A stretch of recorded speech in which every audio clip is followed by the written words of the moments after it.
السلام علیکم ورحمۃ اللہ وبرکاتہ۔ الحمد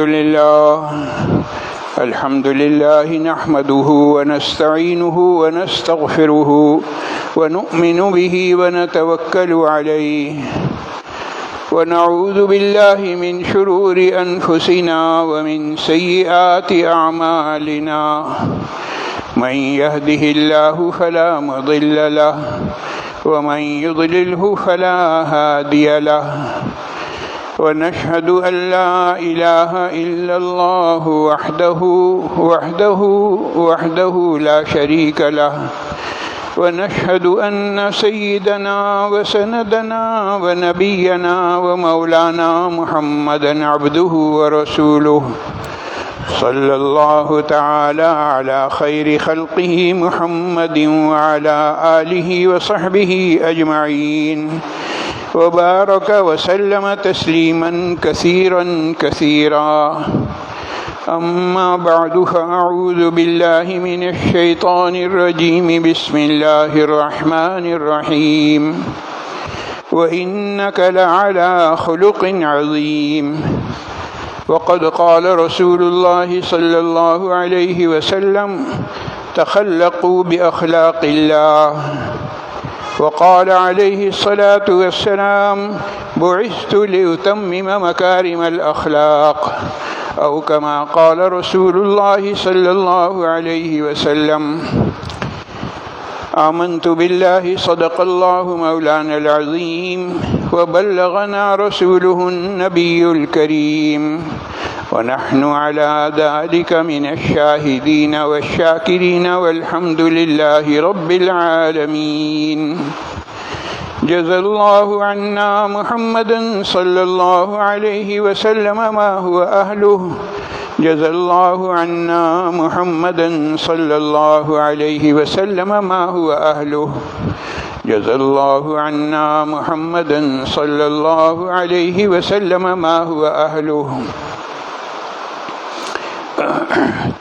محترم حاضرین، قرآن کریم کی ایک مختصر سی آیت اور احادیث مبارکہ میں سے دو چھوٹی چھوٹی سی مختصر حدیثیں میں نے آپ کو سنائی ہیں۔ اس آیت کریمہ اور ان احادیث مبارکہ کی روشنی میں آج جس موضوع پر گفتگو کرنی ہے وہ ہے سرکار دو عالم صلی اللہ علیہ وسلم کے اخلاق کا ایک خاص حصہ جس کی طرف عموماً توجہ نہیں ہوتی، یا اس طرف کہنا چاہیے خیال یہ ہوتا ہے کہ شاید یہ اخلاق نبوی کا حصہ نہیں ہے۔ تو آج کی گفتگو کا موضوع ہے اخلاق نبوی کا ایک حصہ۔ قرآن کریم کی جو آیت میں نے آپ کے سامنے تلاوت کی اس میں ارشاد باری تعالیٰ ہے وَإِنَّكَ لَعَلَىٰ خُلُقٍ عَظِيمٍ، آپ اخلاق کے بلند ترین مرتبے پر فائز ہیں۔ اس سے اعلیٰ مرتبہ کوئی نہیں اخلاق کا۔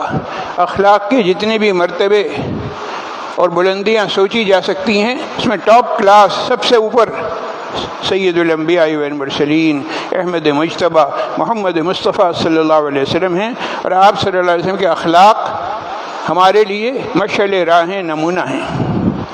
پھر جناب نبی کریم صلی اللہ علیہ وسلم نے ارشاد فرمایا تخلقوا باخلاق اللہ، جو اللہ کے اخلاق ہیں، اللہ تعالیٰ نے جو اخلاق سکھائے ہیں ہمیں ان کو تم بھی سیکھو اور وہی اخلاق تم اپناؤ، اسی پر عمل کرو۔ پھر ایک دوسری حدیث میں اللہ کے رسول صلی اللہ علیہ وسلم نے ارشاد فرمایا بعثت لأتمم مکارم الاخلاق، مجھے دنیا میں بھیجا ہی اسی لیے گیا ہے تاکہ میں اخلاق کی کہنا چاہیے جو بلندیاں ہیں ان کو پورا کروں۔ اخلاق کی بلندیوں کو پورا کرنے کے لیے مجھے دنیا میں بھیجا گیا۔ یہ قرآن کریم کی آیت اور احادیث مبارکہ کا ترجمہ میں نے آپ کو سنایا۔ اس میں لفظ جو بار بار استعمال ہو رہا ہے وہ ہے اخلاق۔ اخلاق یہ جمع ہے خلق کی، اور خلق کے معنی آتے ہیں عادت، خصلت۔ اب کون سی عادتیں وہ ہیں جو اچھے اخلاق کہلائیں گی؟ ممکن ہے بہت سی عادتیں، بہت سی چیزیں بعض لوگوں کے نزدیک وہ اخلاقیات میں ان کا شمار نہیں ہوتا ہو، مثال کے طور پر کیا کوئی شخص یہ سوچے گا کہ صاحب کسی کو مارنا، قتل کرنا، صفحہ ہستی سے مٹا دینا یہ بھی اخلاق کا ایک حصہ ہے؟ یقیناً ہے۔ اور کیوں ہے؟ اس لیے کہ اللہ کے رسول صلی اللہ علیہ وسلم نے ارشاد فرمایا، اس پر عمل کر کے دکھایا، اور خود اللہ تعالیٰ نے اس پر عمل فرمایا، اور تمام ملائکہ کے سردار حضرت جبرائیل علیہ السلام نے عمل فرمایا۔ تو جس چیز پر اللہ، اس کے رسول صلی اللہ علیہ وسلم اور جبرائیل امین عمل کر چکے ہوں وہ یقیناً اخلاق کا بلند ترین درجہ ہے۔ تو چونکہ ہر ایک کا مزاج الگ الگ ہے، اس وجہ سے بسا اوقات ایسا ہوتا ہے کہ ایک چیز میرے نزدیک اخلاق ہے، آپ کے نزدیک نہیں ہے، یا اس کے برعکس آپ کے نزدیک اس کا شمار اخلاقیات میں ہوتا ہے، میرے نزدیک نہیں ہوتا۔ تو سوال یہ کہ ایسی صورتحال میں فیصلہ کون کرے گا؟ فیصلہ کرنے کے لیے ہمارے پاس شریعت مطہرہ موجود ہے۔ عقلی گھوڑے دوڑانے کے بجائے ہم جناب نبی کریم صلی اللہ علیہ وسلم کی سیرت پر نظر ڈالیں اور دیکھیں کہ اللہ اور اللہ کے رسول صلی اللہ علیہ وسلم نے ہمیں کیا سکھایا ہے۔ ہر وہ کام جس کی نسبت اللہ کی طرف ہو، اس کے رسول صلی اللہ علیہ وسلم کی طرف ہو، وہ عین اخلاق ہے، بلکہ اخلاق کا اعلیٰ ترین درجہ ہے، وہ اعلیٰ ترین اخلاق ہیں وہ۔ اور اسے اعلیٰ ترین اخلاق سمجھنا یہ ہمارے ایمان کا حصہ ہے۔ اگر خدا نخواستہ ہم نے اس کام کو اخلاق کا حصہ نہیں سمجھا تو سوچنا پڑے گا ہمارا ایمان خطرے میں ہے۔ آپ صلی اللہ علیہ وسلم کے ہر عمل کو مکارم اخلاق سمجھنا یہ ہماری شرعی اور دینی ذمہ داری ہے۔ اور اس کے برعکس آپ صلی اللہ علیہ وسلم کے کسی عمل کے بارے میں ہمارے حاشیہ و خیال میں بھی یہ بات نہیں آ سکتی کہ یہ اخلاق کے بلند درجے پر نہیں ہے۔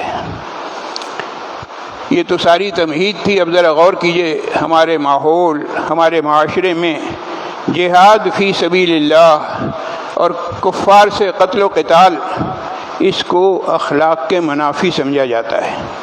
اگر کوئی شخص اخلاق کے منافی سمجھ رہا ہے تو صریحاً قرآن و حدیث کے خلاف ہے، اس سے توبہ کرنی چاہیے۔ نعوذ باللہ من ذالک، یہ اخلاق کے خلاف ہرگز نہیں ہے۔ بھئی سوچنے کی بات یہ کہ جو کام اللہ نے خود کیا، اللہ رب العزت نے اس کا حکم دیا، انبیاء کرام علیہم السلام نے اس کام کو کر کے دکھایا۔ سید الانبیاء والمرسلین احمد مجتبیٰ محمد مصطفیٰ صلی اللہ علیہ وسلم جو خاتم النبیین بھی ہیں، وہ بنفس نفیس بار بار جس کام میں شریک ہوتے رہے۔ اور میں نے جیسے کہ عرض کیا کہ ملائکہ کے سردار حضرت جبرائیل علیہ السلام نے یہ فریضہ انجام دیا۔ اس اہم ترین عبادت کو شریعت کا حکم نہ سمجھنا یہ کھلی گمراہی ہے۔ اس سے ہمیں اگر خدا نخواستہ ذہن کے کسی گوشے میں ایسی کوئی بات ہے تو ہمیں توبہ کرنی چاہیے، استغفار کرنا چاہیے۔ قرآن کریم کہہ رہا ہے فَلَمْ تَقْتُلُوهُمْ وَلَكِنَّ اللَّهَ قَتَلَهُمْ، جنگ میں تم جو غزوہ بدر میں اور دیگر جنگوں میں تم جو لوگوں کو کفار کو قتل کر رہے تھے، تم قتل نہیں کر رہے تھے، اللہ تعالیٰ اپنی طرف نسبت کریں وَلَكِنَّ اللَّهَ قَتَلَهُمْ، اللہ نے انہیں قتل کیا ہے کافروں کو۔ اور پورا قرآن کریم اٹھا کر دیکھ لیجئے، قرآن بھرا ہوا ہے اقتلوہم قاتلوہم فلیقاتل فی سبیل اللہ۔ ان سب سے ہمیں کیا معلوم ہو رہا ہے کہ قتل و قتال جہاں اس کی ضرورت ہوگی وہاں اس پر عمل کیا جائے گا۔ کہنے والا یہ کہے گا کہ صاحب آپ کی بات کا خلاصہ ہم نے یہ سمجھا کہ کیا کافروں کو دنیا میں جینے کا حق نہیں، جو کافر نظر آ اس کی گردن اڑا دو؟ ایسی بات نہیں ہے۔ شریعت مطہرہ نے ہر چیز کے آداب بتائے ہیں، ہر چیز کے طریقے بتائے ہیں۔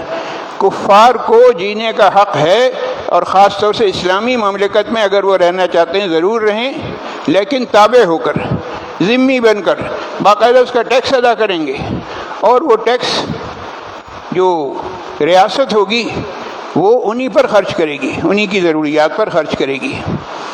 تو ٹیکس دے کر، ذلیل ہو کر، خوار ہو کر اگر اسلامی مملکت میں رہنا چاہتے ہیں رہیں، کوئی اس میں ان پر قدغن نہیں لگائی جائے گی۔ کسی اور جگہ رہتے ہیں اسلامی مملکت سے باہر، تو جب تک شر اور فساد نہیں پھیلاتے اس وقت تک ابتدا نہیں کی جائے گی قتل و قتال کی۔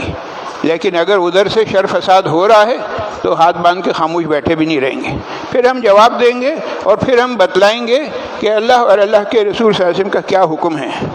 میں نے عرض کیا کہ پورا قرآن کریم بھرا ہوا ہے جہاد کے احکامات سے، قتل و قتال کے احکامات سے، اور قرآنی آیات پر ذرا غور کیجئے کہ صرف لڑائی کا حکم نہیں دیا، سخت لڑائی کا حکم دیا ہے، اور کفار کو نشان عبرت بنا دینے کا حکم دیا گیا ہے۔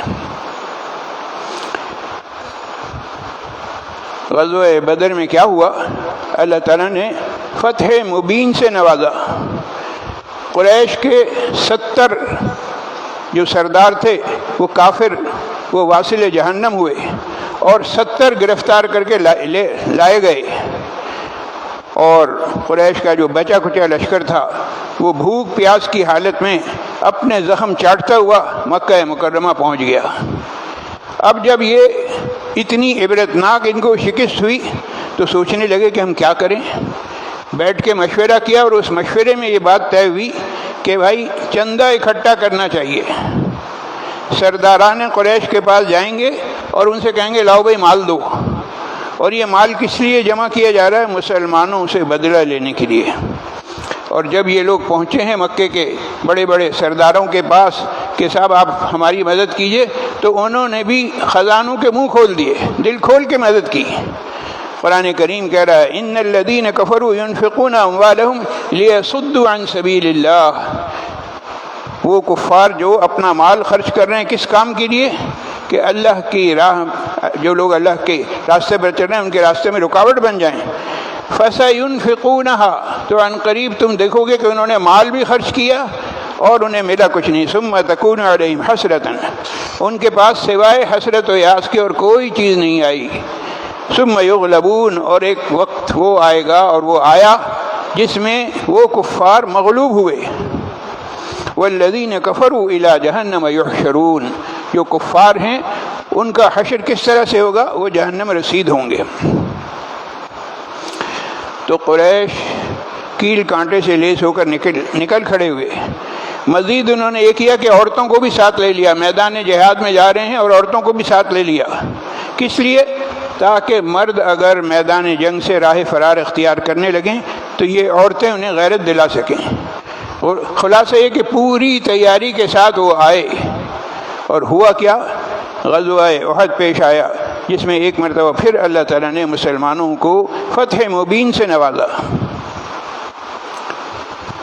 اندازہ لگائیے، وہ شخصیت جو انسانوں کو اخلاق سکھانے کے لیے تشریف لائے تھے، دنیا کو اخلاق کا اعلیٰ ترین مرتبہ بتلانے کے لیے آئے تھے، آپ صلی اللہ علیہ وسلم نے درجنوں کفار کا نام لے لے کر صحابہ کرام رضوان اللہ تعالی علیہم اجمعین کو حکم دیا ان کے قتل کا، اور فتح مکہ کے موقع پر خاص طور سے 19 کفار کی نشاندہی کی کہ ان کو تہس نہس کرو، ان کی گردنیں اڑاؤ۔ حتیٰ کہ ایک بدبخت ابن خطل وہ جا کے خانہ کعبہ کے غلاف سے لپٹ گیا، تو بیت اللہ کے پردے میں لپٹے ہونے کے باوجود اللہ کے رسول صلی اللہ علیہ وسلم نے حکم دیا کہ اس کو قتل کرو۔ غزوہ بدر میں ابو جہل کے قتل کی جب خبر سنی سرکار دو عالم صلی اللہ علیہ وسلم نے، تو آپ صلی اللہ علیہ وسلم نے خوشی کا اظہار فرمایا۔ ذرا غور کیجئے کہ ایک شخص کے قتل کی خبر سننے میں آ رہی ہے، اور ایک شخص خانہ کعبہ کے پردے سے جا کے لپٹا ہوا ہے، اس کا خیال یہ ہے کہ غلاف کعبہ میں تو اب مجھے امن مل ہی جائے گا، میری کوئی جان نہیں لے گا۔ اللہ کے رسول صلی اللہ علیہ وسلم وہاں پر بھی اس کے قتل کا حکم دے رہے ہیں، اور ایسے بدبخت کفار کے قتل کی جب اطلاع ملی تھی آپ صلی اللہ علیہ وسلم خوشی کا اظہار کر رہے ہیں۔ یہ کیا چیز ہے؟ یہ سرکار دو عالم صلی اللہ علیہ وسلم کے اخلاق ہیں، اور یہ اخلاق نبوی کا یہ وہ حصہ ہے، میں کہوں گا، جو ذرا پردے میں رہتا ہے، اوجھل رہتا ہے، اس کی طرف توجہ نہیں ہوتی۔ اس زمانے میں جتنے بھی لڑائی کے لیے جو گر استعمال کیے جاتے تھے، گھڑ سواری ہے، تیر اندازی ہے، تلوار بازی ہے، ان تمام کو اختیار کرنے کے فضائل اللہ کے رسول صلی اللہ علیہ وسلم نے بیان فرمائے ہیں۔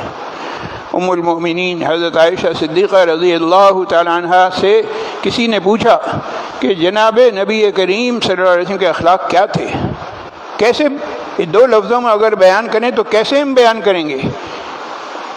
ہماری ماں ام المومنین حضرت عائشہ صدیقہ رضی اللہ تعالی عنہ نے جواب دیا، کان خلقہ القرآن، آپ کے اخلاق جو ہے وہ سراسر قرآن تھے، مجسم قرآن تھے، یعنی قرآن کریم کا ہر حکم اخلاق نبوی تھا۔ اور جس طرح سے قرآن کریم سے جہاد کی آیتوں کو نہیں نکالا جا سکتا، یعنی اسی طریقے سے جہاد جو ہے وہ اخلاق نبوی کا ایک جزء لا ينفک ہے جسے جدا نہیں کیا جا سکتا۔ اور آگے چلیے، سیرت طیبہ سے ہمیں یہ سبق بھی ملتا ہے کہ کسی کافر سے انتقام لینا یہ بھی اچھی بات ہے۔ کافر نے مسلمانوں پر اگر ظلم کیا ہے تو اس سے انتقام لینا، یہ سیرت نبوی کی روشنی میں ہمیں معلوم ہوتا ہے کہ یہ بھی اخلاق کا حصہ ہے۔ چنانچہ ہم اسلامی تاریخ پر نظر ڈالیں، غزوہ بنو قینقاع اور غزوہ موطا، یہ دو غزوے اسی انتقامی جذبے کے تحت ہوئے ہیں، اور ایک ہے غزوہ اور ایک ہے سریہ۔ غزوہ اسے کہتے ہیں جس میں سرکار دو عالم صلی اللہ علیہ وسلم بنفس نفیس شریک ہوئے، وہ غزوہ کہلاتا ہے، اور جس میں آپ صلی اللہ علیہ وسلم شریک نہیں ہوئے، صحابہ کی جماعت بنا کر بھیج دیا، وہ سریہ کہلاتا ہے۔ تو مشہور معروف سریہ اسامہ بن زید، اس کی فکر اللہ کے رسول صلی اللہ علیہ وسلم کو اتنی تھی کہ بستر وفات پر بھی اہل موتا کے انتقام کے لیے روانہ فرمایا، اور ان الفاظ کے ساتھ روانہ فرمایا کہ اپنے باپ کے مقتل کی طرف جاؤ۔ غور کیجئے، ایک بیٹے کو باپ کے مقتل کی طرف روانہ کرنے کا کیا مطلب ہے، اور وہ بھی اکیلا نہیں جا رہا، لاؤ لشکر کے ساتھ جا رہا ہے۔ یہ آپ صلی اللہ علیہ وسلم کے اخلاق ہیں، یہ اخلاق نبوی کا ایک حصہ ہے جو معاف کیجیے گا میں کہوں گا کہ ہماری نظروں سے اوجھل ہے۔ ہم اس کو اخلاق سمجھتے ہی نہیں، ہم نے اخلاق صرف اس کو سمجھا ہوا ہے کہ صاحب بس کافر ہو یا مشرک ہو، ہماری جان لینے کے لیے آیا ہے، اس کے باوجود ہم اس سے ہنستے مسکراتے بات کریں، اور اس کے اوپر تیر تلوار نہ اٹھائیں، نیزہ نہ اٹھائیں، اور اس کے ساتھ کہنا چاہیے مسکرا کر بات چیت کریں۔ ہم نے سمجھا ہوا کہ صرف یہی اخلاق ہے، ایسی بات نہیں ہے۔ اخلاق نبوی کے مختلف حصے ہیں جن کا میں نے یکے بعد دیگر تذکرہ کیا۔ تو قتل و قتال کے اخلاق ہونے کا یہ مطلب نہیں ہے کہ جو ہم اس سے پہلے سنتے رہے، عفو، درگزر، رحم دلی، ہمدردی، یہ سب چیزیں اخلاق سے نکل گئی ہیں، ایسی بات نہیں ہے۔ ان سب کے اخلاق ہونے کا مطلب یہ بھی نہیں ہے کہ کفار پر شدت، قتل و قتال وغیرہ یہ اخلاق سے خارج ہیں، نہیں، ان میں سے ہر چیز اخلاق ہے۔ کسی کے ساتھ ہمدردی سے پیش آنا اور رحم دلی سے پیش آنا یہ بھی اخلاق ہے، اور کسی کے ساتھ ایسے انداز سے پیش آنا کہ ہم اس کے خون کے پیاسے ہو جائیں اور اس کی گردن اڑا دیں، یہ بھی اخلاق ہے۔ ان میں سے ہر چیز اخلاق ہے، بشرطے کہ اپنے وقت پر ہو۔ صحابہ کرام رضوان اللہ تعالیٰ علیہم اجمعین کی شناخت قرآن کریم نے یہی بتلائی کہ اشداء علی الکفار رحماء بینہم، کفار پر انتہائی سخت ہیں اور مسلمانوں کے لیے انتہائی رحم دل ہیں۔ تو نرمی کے موقع پر سختی یہ بد اخلاقی ہے، اسی طرح سے سختی کے موقع پر نرمی یہ نہ صرف بے غیرتی اور بے حمیتی ہے، بلکہ اس شخص کے کہنا چاہیے نامرد ہونے کا ثبوت ہے کہ دشمن آ گیا ہے، سر پر ہے موجود، اور جناب یاری ایک بے حس حرکت ہے۔ وہی صاف بات یہ ہے کہ اگر ایک شخص آپ کے گھر پر حملہ کر رہا ہے اور آپ کے گھر والوں کی عزت و ناموس کو لوٹنا چاہتا ہے، تو اخلاق کے نام پر اس سے ہمدردی کرنا، اس سے زبان پر مٹھاس سجا کر اس کا استقبال کرنا، کیا یہ طریقہ درست ہوگا؟ ہرگز نہیں۔ ہم اپنے ہاتھ پہ ہاتھ دھرے بیٹھے رہیں، حملہ آور اپنے کام میں مشغول رہے، اور یہ شخص یہ پتھر کا بت بنا ہوا ہے، یہ بزدلی اور کم ہمتی کی علامت ہے، یہ بے غیرتی کی علامت ہے۔ بعینی اسی طرح سے اگر ایک شخص اللہ کے دین کے ساتھ، قرآن کے ساتھ، حضور نبی کریم صلی اللہ علیہ وسلم کی ذات اقدس کے ساتھ استہزاء کا معاملہ کرتا ہے اور مسلمان کے کان پر جوں تک نہیں رینگتی، تو پھر اس کے اسلام کا اللہ ہی حافظ ہے۔ پھر اس کے مسلمان ہونے کا کیا فائدہ ہے کہ اللہ اور اس کے رسول صلی اللہ علیہ وسلم کا تذکرہ ہو رہا ہے اور سامنے والا غلط انداز میں تذکرہ کر رہا ہے، ہم اس کو ڈانٹ دیں اور کہہ دیں کہ خبردار، اگر تم نے یہ حرکت کی تو تمہاری زبان کھینچ لی جائے گی، اور زبان کھینچنا تو بہت چھوٹی چیز ہے، تمہاری گردن اڑا دی جائے گی۔ تو ایسے حالات میں خاموشی محبت، ہمدردی اور خوش خلقی کا مظاہرہ کرنا، یہ اپنے دین سے بغاوت ہے۔ اس کو ایک مثال سے سمجھ لیجئے کہ جسم کا کوئی حصہ اگر سڑ جاتا ہے تو ڈاکٹر کیا کہتے ہیں کہ اس سڑے ہوئے حصے کو کاٹ کر الگ کر دیا جائے، اگر الگ نہیں کریں گے تو یہ زہر پورے جسم میں پھیل جائے گا۔ یہی قرین مصلحت ہے۔ تو کفار کا تسلط مسلمان کے ایمان کے لیے کینسر سے زیادہ مہلک ہے، اسے کاٹ کر الگ کرنا یہی اس کا علاج ہے، اور یہی سب سے بڑے اخلاق ہیں، اور اس کے خلاف کرنا یہ بد اخلاقی ہے۔ خلاصہ یہ ہے کہ سرکار دو عالم صلی اللہ علیہ وسلم نے جو اخلاق سکھائے ہیں انہیں سیکھا جائے، اس پر عمل کیا جائے، اور اس کے خلاف پر عمل سے اپنے آپ کو روکا جائے۔ اسی کا نام دین ہے، یہی عین شریعت ہے، اور اللہ کے رسول صلی اللہ علیہ وسلم نے یہی طریقے ہمیں بتائے ہیں۔ ہمیں ان طریقوں کو سیکھنے اور اس کے مطابق عمل پیرا رہنے کی ضرورت ہے۔ اللہ تعالیٰ مجھے بھی عمل کی توفیق نصیب فرمائے، اور آپ تمام حضرات کو بھی۔ گزشتہ جمعے ایک عمل کا تذکرہ تھا، الحمدللہ میں آپ حضرات کا شکر گزار ہوں کہ جو بات میں نے کہی اس پر عمل ہو رہا ہے۔ ہمارے ساتھی نمازی حضرات، میں نے اعلان کیا تھا کہ عصر کی نماز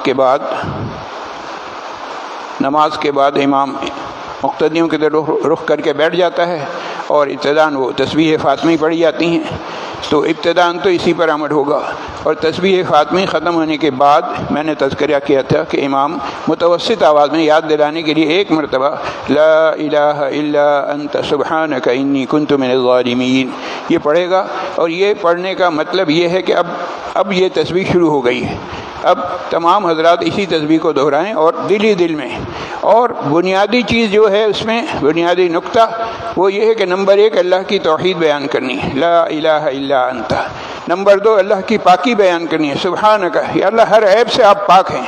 اور نمبر 3 سب سے اہم بات یہ کہ جتنے ہمارے چاروں طرف حالات ناموافق ہو رہے ہیں، یا اللہ یہ کسی اور کی وجہ سے نہیں، میری وجہ سے ہو رہے ہیں، میرے گناہوں کی نحوست ہے جس کی وجہ سے پورا ملک اور ہمارے پورے شہری اور ہمارا پورا شہر اور سب رہنے والے متاثر ہو رہے ہیں۔ یا اللہ یہ کسی اور کے گناہوں کی ایسے نہیں، میرے گناہوں کی، انی کنت من الظالمین، میں ہی ہوں ظالم، میں ہی ہوں گناہ گار۔ تو اپنے گناہ گار ہونے کا اقرار کرنا یہ اللہ کو بہت پسند ہے، اور ہر شخص جب انفرادی شکل میں اس کا اقرار کرے گا تو انشاءاللہ العزیز اس کے فوائد ظاہر ہوں گے۔ تو یہ بات کہی گئی تھی، الحمدللہ اس پر عمل ہو رہا ہے۔ اب اسی دوران بعض حضرات نے یہ کہا کہ صاحب ہمیں تو یہ آیت کریمہ یاد نہیں ہے، تو ہم کیا پڑھیں؟